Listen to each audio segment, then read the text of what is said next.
Nama Nilu Jelantik, sosoknya sudah tidak asing lagi bagi masyarakat di Pulau Dewata.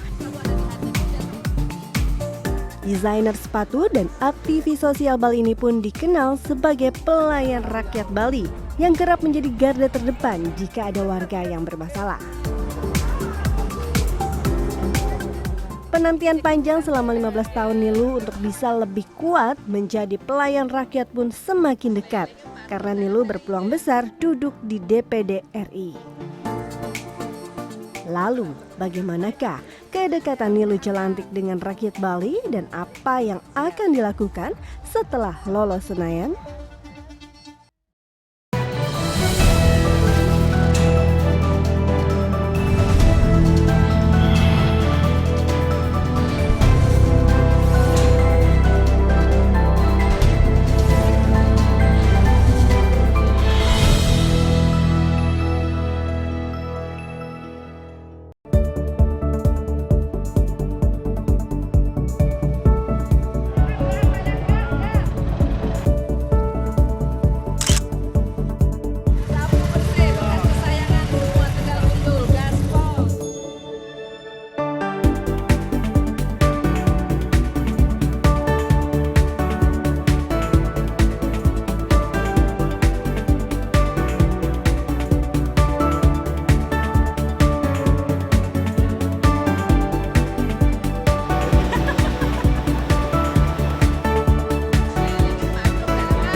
Ya bantulah rakyat kecil gitu. Apa keluhannya, Mbak?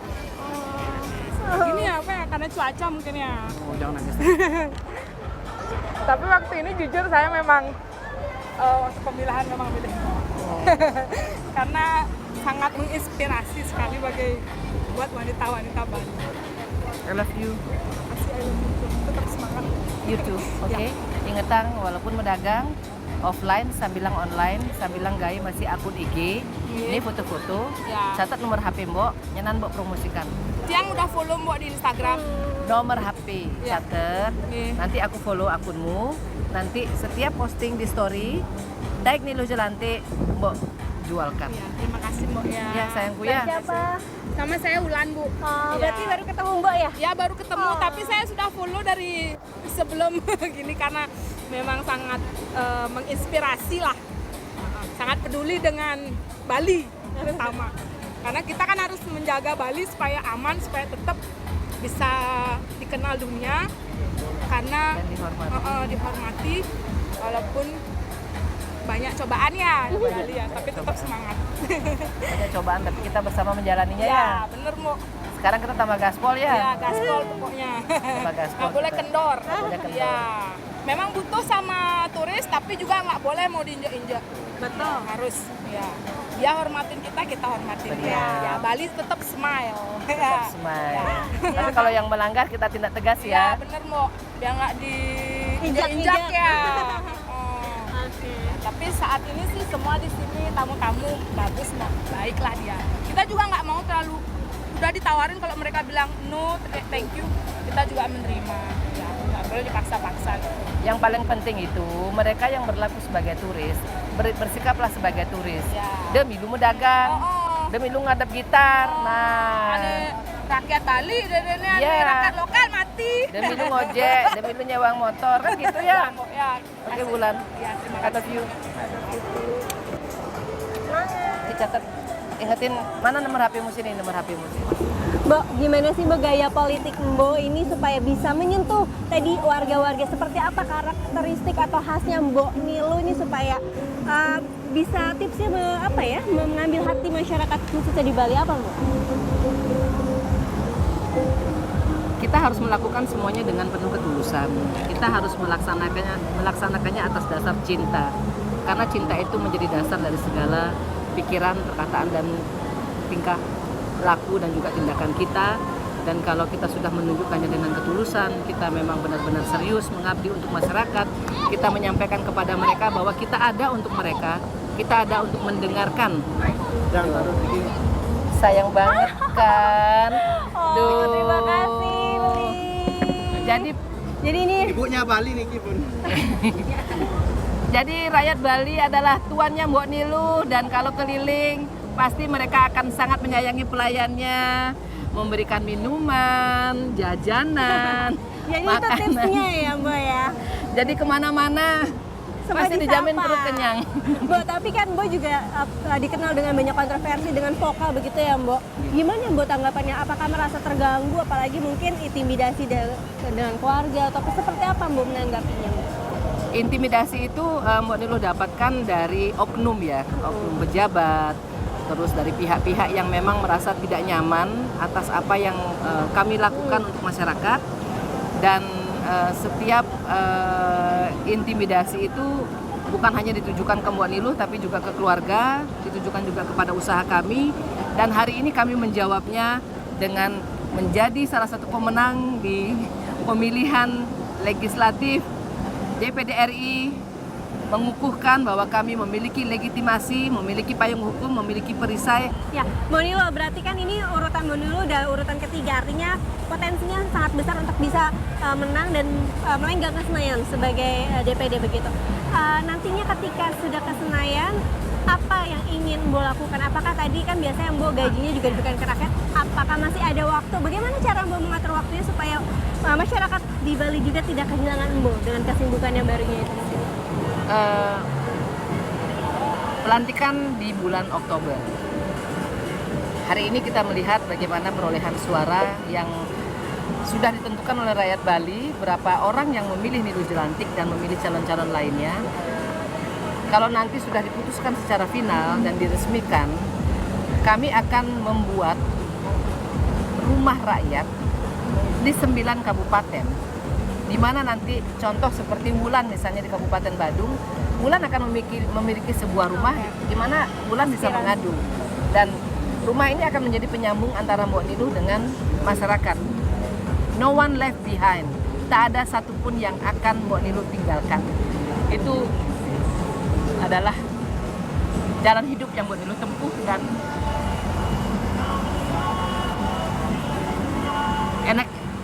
I don't get to choose, you know.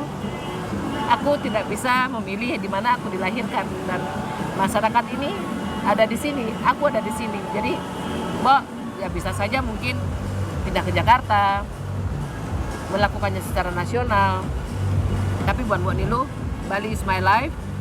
Mbok Niluh akan menjaga dengan sepenuh hati Mbok Niluh, dan tentunya dengan perisai hukum yang sudah kita miliki hari ini, kita tidak melewati apa yang diputuskan oleh pemerintah dan juga KPU dan juga semesta gitu kan, akan tetapi dengan perolehan suara yang per hari ini sudah dihitung, kami sangat optimis. Perjuangan rakyat Bali, kemenangan rakyat Bali di depan mata.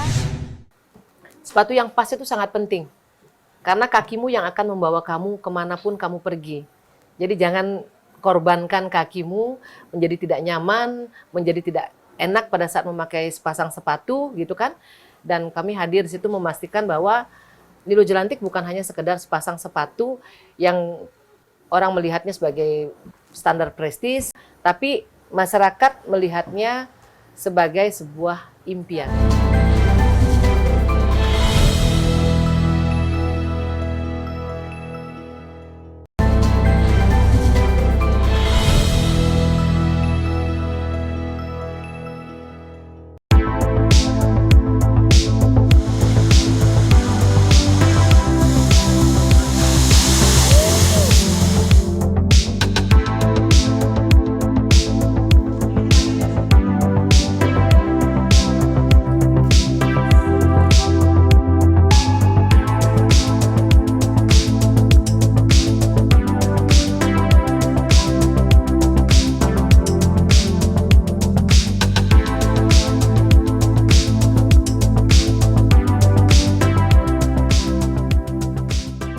Bali, ciri khas kami adalah dengan bunga Kamboja yang tumbuh hampir di setiap rumah masyarakat Bali. Dan ini Mbok Niluh persembahkan untuk Naya. Aduh, jadi semakin cantik kan? Aduh. Nah, bisa dilihat sudah menjadi cewek Bali. Mbak Nilo, ini luar biasa. Kita berkesempatan berada di workshopnya Mbak Nilo. Kita ada di belakang ini para pekerja ya Mbak Nilo yang langsung membuat sepatu yang viral dan juga mendunia nih. Bisa diceritain nih Mbak, ada sepatunya kenapa bisa mendunia, dan kalau nggak salah bahkan artis-artis luar ini sempat kesini ya Mbak ya? Kalau kami memanggil anak-anak kami itu sayang. Sayang. Sayang karena Cak Badut, Cak Pi, Pak D, dan Cak Slatem, juga Cak Rin dan anak-anak lainnya itu sudah bersama Mbok Niluh sejak awal kita memulai usaha ini. Dan model-model yang mereka lahirkan adalah model-model klasik. Salah satunya Daria. Daria ini menjadi favoritnya Giselle Bundchen, top model nomor 1 dunia pada zamannya. Wow. Ya, yang dulu pernah dekat dengan Leonardo DiCaprio. Terus yang pernah datang ke sini Mbak siapa aja Mbak? Giselle Bundchen. Giselle Bundchen, terus Giselle Bundchen, terus kalau untuk Julia Robert karena dia harus ada di tempat syuting, jadi yang datang itu adalah wardrobe manajernya. Tapi kalau yang lain-lainnya itu mereka datang sendiri, misalnya Mel Gibson. Dan tentunya yang paling spesial buat Mbok Niluh adalah bukan tentang siapa mereka, akan tetapi tentang bagaimana para perempuan itu memiliki perjuangannya masing-masing. Jadi buat Mbok, apakah pelanggan kami seorang ibu rumah tangga, ataupun seorang public figure, ataupun seorang pekerja profesional, buat kami mereka semua adalah sangat istimewa di hati kami, seperti itu. kalau nggak salah dulu Mbak juga bahkan sulit untuk bisa beli sepatu ini, gimana Mbak kalau kita bisa flashback ke belakang? Kecintaan Mbok Niluh kepada sepatu itu lahir dari sebuah situasi di mana memang dari kecil Mbok Niluh sudah terbiasa mengenakan sepatu yang ukurannya 2 atau 3 kali lebih besar. Nah, masa kecil tersebut akhirnya tidak kemudian menjadikan Mbok Niluh itu pribadi yang rendah diri, tidak sama sekali. Mungkin Mbok Niluh adalah salah satu anak yang walaupun nggak pinter-pinter amat, tapi tetap pede gitu kan. 18 tahun kemudian, impian seorang anak yang berusia 9 tahun itu terwujud dengan saat kami memulai brand pertama kami yaitu Niluh di tahun 2003. So, dreams come true, dan itu bukan sebuah cerita yang klise karena itu sebuah fakta. Dan untuk Mbok Niluh adalah sepatu yang pas itu sangat penting. Karena kakimu yang akan membawa kamu kemanapun kamu pergi. Jadi jangan korbankan kakimu menjadi tidak nyaman, menjadi tidak enak pada saat memakai sepasang sepatu gitu kan.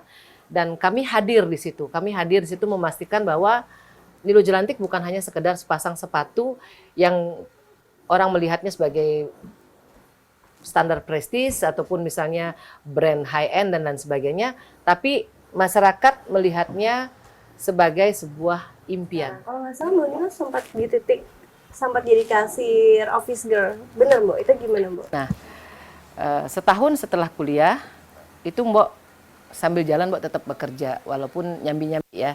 Nah, pada saat tahun kedua itu liburan kuliah, Mbok tidak bisa pulang karena tidak ada dana. Akhirnya Mbok mencarilah pekerjaan.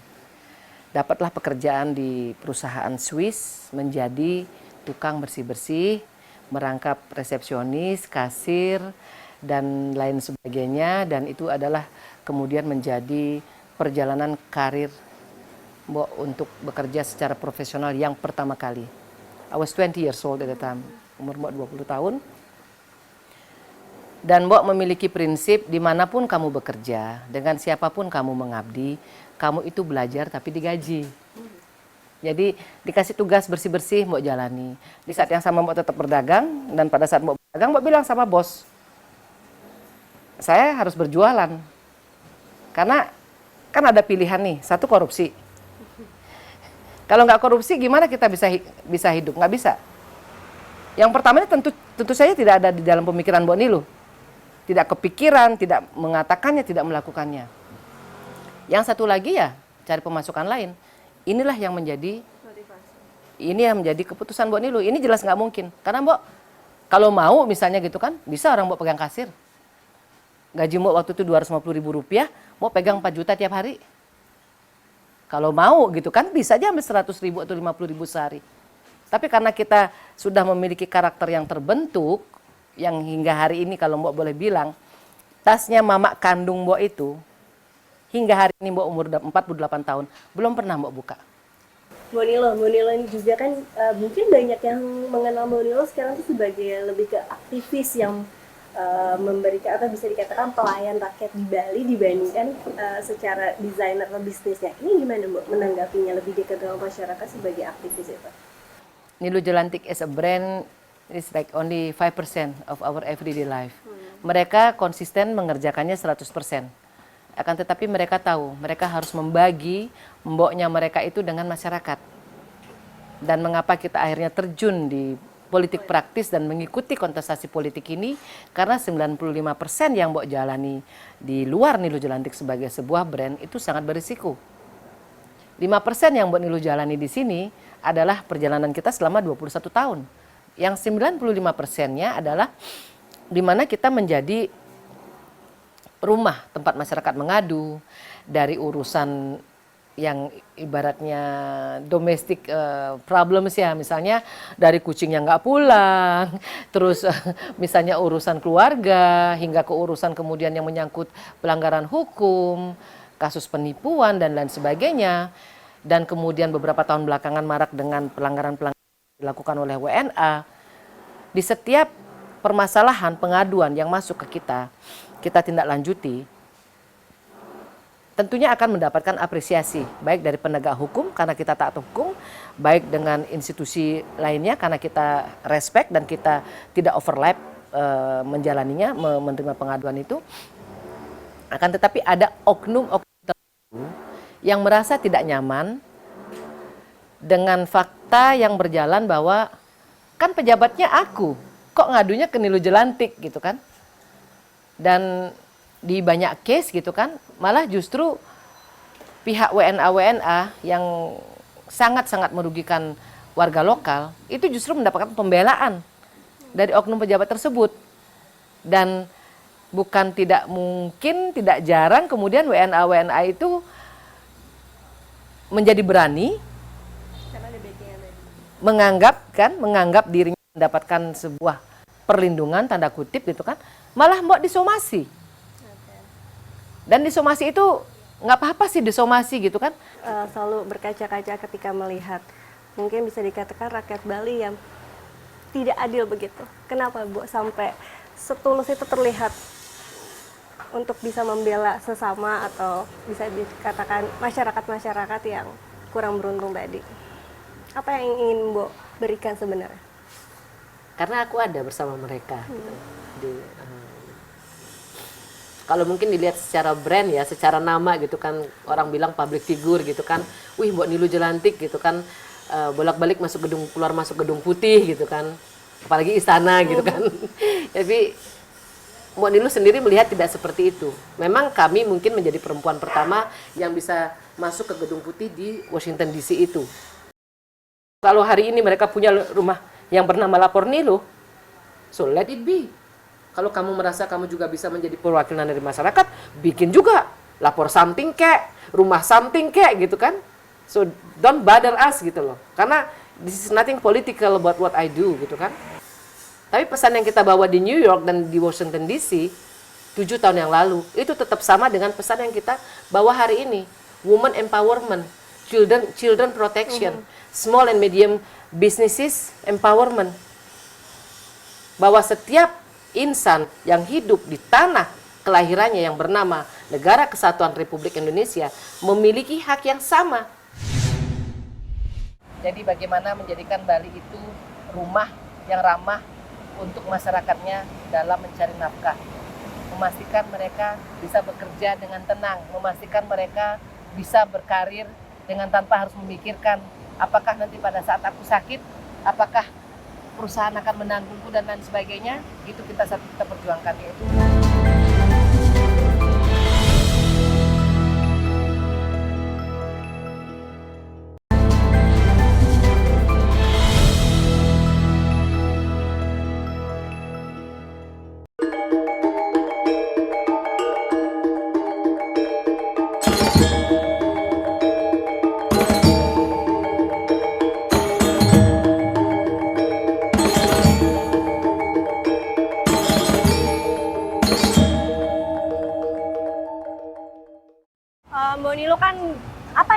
Monilo memutuskan untuk ikut jalur independen DPD? Karena kan sebelumnya juga banyak partai yang Mbok ikuti begitu ya, dari PSI, Nasdem. Apa sebenarnya Mbok cari dan inginkan? Perjuangan yang selama ini kami lakukan adalah untuk seluruh masyarakat. Dan tentunya bukan hanya masyarakat Bali aja sebenarnya yang mendapatkan manfaatnya, karena kami juga membuka diri dengan pengaduan-pengaduan masyarakat dari seluruh Indonesia. Nah, kalau Mbok Nilu masih berada di jalur politik berpartai, yang memang Mbok Nilu sebenarnya sudah memutuskan keluar dari partai. Akan tetapi pada saat masuk ke kontestasi politik DPD RI ini, buat Mbok Nilu adalah apapun partai yang ada di negeri ini, siapapun simpatisannya, siapapun wakil rakyat yang terpilih ataupun kepala daerahnya, mereka tetap memerlukan sebuah wadah di mana simpatisan partai A, B, C, D, F, G dan selanjutnya bisa mengadu. Tidak tersekatkan oleh warna, tidak terkotak-kotakan oleh warna. Kuning tidak bisa mengadu ke biru, biru tidak bisa mengadu ke merah dan lain sebagainya. Seperti itu stigma di masyarakat yang mereka gambarkan terhadap pejabat-pejabat mereka. Nah, simpatisan ataupun masyarakat ataupun rakyat Bali, karena hari ini kita berada di kontestasi Bali, itu mereka bebas bisa mengadu ke Mbok Nilu dan seperti yang tadi Mbok Nilu sampaikan, tidak terkotak-kotakan, dan kepentingan seluruh rakyat Bali itulah yang Mbok Nilu perjuangkan, bukan kepentingan rakyat yang memilih partai A, kepentingan rakyat yang memilih partai B, atau calon A atau calon B. Kalau kita bicara kontestasi misalnya Pilpres, seperti itu. Artinya lebih bebas begitu ya, Mbok ya, untuk bisa tidak ada terikat dengan... Tidak terikat, dan justru kita nantinya sebagai perwakilan dari masyarakat, kita bisa mengingatkan partai-partai politik ini, mengingatkan kepala-kepala daerah yang bertarung melalui partai-partai politik tersebut ataupun wakil rakyatnya, untuk mengingatkan kepada mereka bahwa untuk apa kamu menjabat, untuk siapa jadi kamu pengingat menjabat, begitu. sebagai pengingatnya. Terakhir Mbok, ini mungkin apa harapan Mbok dan juga target, mungkin 3 program prioritas yang memang menjadi concern Mbok ketika nanti menjadi senator, dan juga harapannya Mbok? Satu, tentunya ekonomi. Jadi bagaimana menjadikan Bali itu rumah yang ramah untuk masyarakatnya dalam mencari nafkah. Memastikan mereka bisa bekerja dengan tenang, memastikan mereka bisa berkarir dengan tanpa harus memikirkan apakah nanti pada saat aku sakit, apakah perusahaan akan menanggungku dan lain sebagainya. Itu kita perjuangkan, yaitu di bidang ekonomi, baik ketenaga kerjaan maupun di bidang usahanya. Kedua, perempuan dan anak. Pemberdayaan perempuan, bagaimana perempuan di Bali dengan posisi mereka yang sangat unik.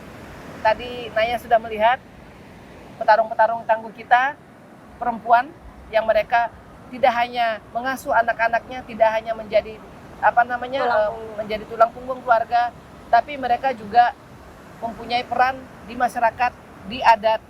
Karena kalau kita bicara adat Hindu, adat masyarakat Bali itu sangat lekat dengan perempuan dan juga laki-lakinya. Bagaimana menjaga kehormatan mereka, memastikan hak mereka terpenuhi. Dan begitu pula juga anak-anaknya, anak-anak ini. Karena anak-anak Bali ini juga memiliki hak yang sama dong dengan anak-anak di provinsi lain. Itu yang kedua. Yang terakhir, Mbok. 3. Yang ketiga, bagaimana melakukan satu pengembangan, memajukan